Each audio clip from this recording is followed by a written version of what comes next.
right, with sequestration cuts to hit in 3 days, President Obama meeting with the governors from all across the country over the last couple of days. North Carolina Governor Pat McCrory was there and spoke to the commander-in-chief himself, and more importantly, joins us this morning. Governor, thanks so much for getting up with us, first off. Thank you. And I saw, you did have, when they kicked the press out, you had got to ask a question of the president directly that affects the people in North Carolina and Virginia about drilling. What did you ask?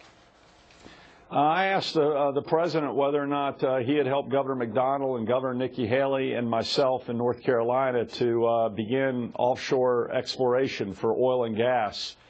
And I got a political speech and no commitment to it whatsoever. And this was at the exact same time that they laid down in front of us. The media had already gotten all the so-called devastating cuts that are going to be given to each of our states due to sequestration. So at a time when the governors of Virginia, North Carolina, and South Carolina are trying to grow the economy and become more energy independent, there was absolutely no sense of urgency to give us the permitting process, or at least begin that process, for offshore exploration. Governor, this is unbelievable. A lot of mixed signals. I filled up a gas last night. It's almost $4 here for 89 octane, and yet you can't drill off the shore that would provide jobs as well.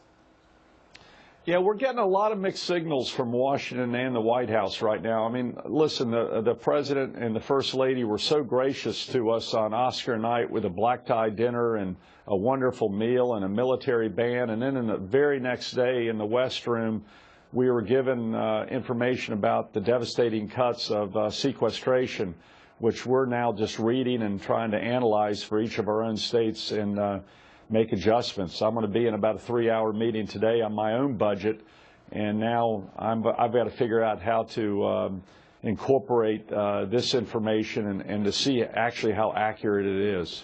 Right. But I'd rather build the economy and get into the energy business in North Carolina. I tell you, I got to bring you to a story in North Carolina from your local newspaper. Actually found out about this. A liberal group out there, not just to get their point across, but to actually go after you, hiring private investigators to go after you, the governor, and other leading Republican lawmakers. Here's an example. The goal was to cripple their leaders, like you, eviscerate leadership, and weaken their ability to govern, like you, and pressure McCrory, who is you, at every public event. How do you feel about this attack plan becoming public?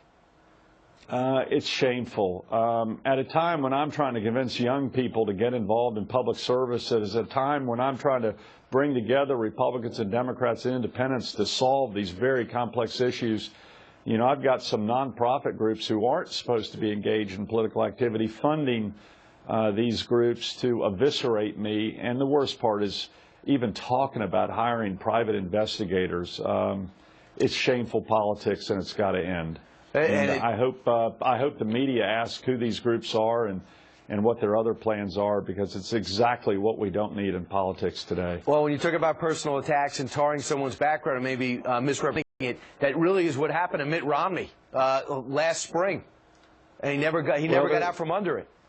They're attempting to brand politicians. I've only been in office for 6 weeks, and they're already trying to brand me in a very, very negative attacks and very well coordinated attacks through the media, through the blogs, through the internet, and it's very discouraging to see, and I asked them to end it. And I asked those groups that are funding these types of groups to quit doing it too.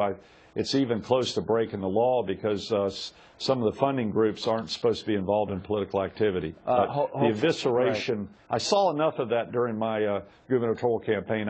I was hoping it would slow down once I was sworn in as governor. Hopefully exposing it will end it. Governor McCrory, thanks so much. Be very interesting next few days. Thank you very much. Appreciate it.